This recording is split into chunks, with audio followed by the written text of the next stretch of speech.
Magandang gabi po mga minamahal kong kababayan. Ako'y nais magbigay ng isang statement tungkol sa mga pangyayari sa Senado ngayong gabing ito.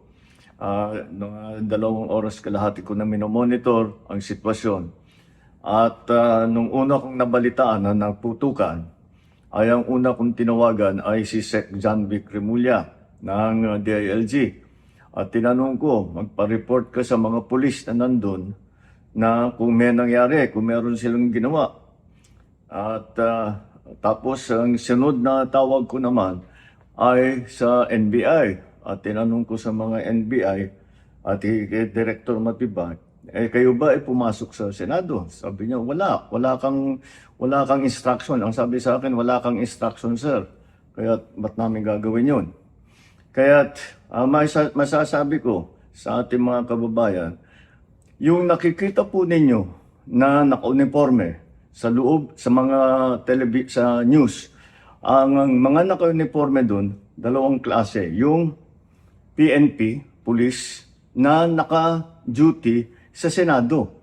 Nandoon sila para bantayan ng Senado, para mag-crowd control, para mag-secure ang Senado. Yung isa pang may hawak na naka-uniforme ay yung Marines, may Marine Detachment na nandun talaga sa Senado, tiga dun sila. Ang trabaho din nila is secure ang Senado at magbigay ng yung nakikita ninyong honor guard. Yan lang ang sundalo o pulis na nasa loob, tiga doon ang nandun. Yung isa pang nakita ninyong grupo na kasibilyan, at may hawak na mga mahaba, mga usayon, yun naman sa Sergeant at Arms ng Senado.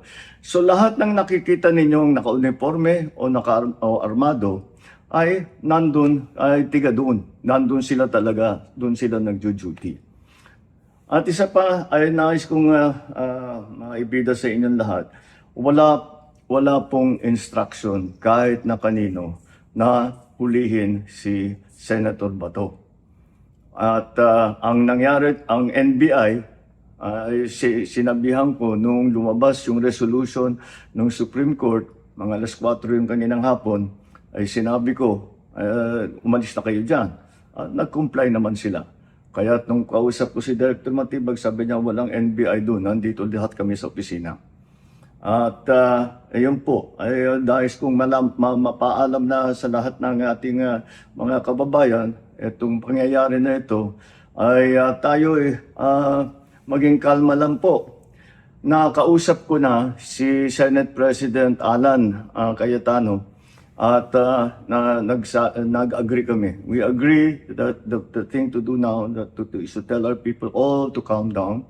And we will get to the bottom of this. Alamin natin kung sino ang gumawa nitong gulo na ito. Ito ba ay talagang nagka-inkwentro lang? O ito ba ay may kasama sa mga distab? O nagsusimula ng gulo? Kailangan po natin malaman yan. Kaya mag-iimbestiga sabay ang Senado at saka ang PNP tungkol dito. Masasabi ko lang at para hindi po mag-alala ang taong bayan, hindi po gobyerno ang gumawa nito.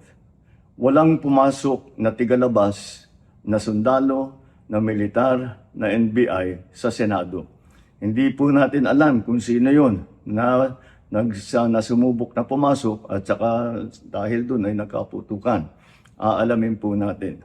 At kinukuha po natin, kinukulikta natin ngayon lahat ng ebidensya na nandiyan. Maraming salamat po. Kalma lang po. Asahan ninyo yung gobyerno po ninyo. Hindi gagawin ito.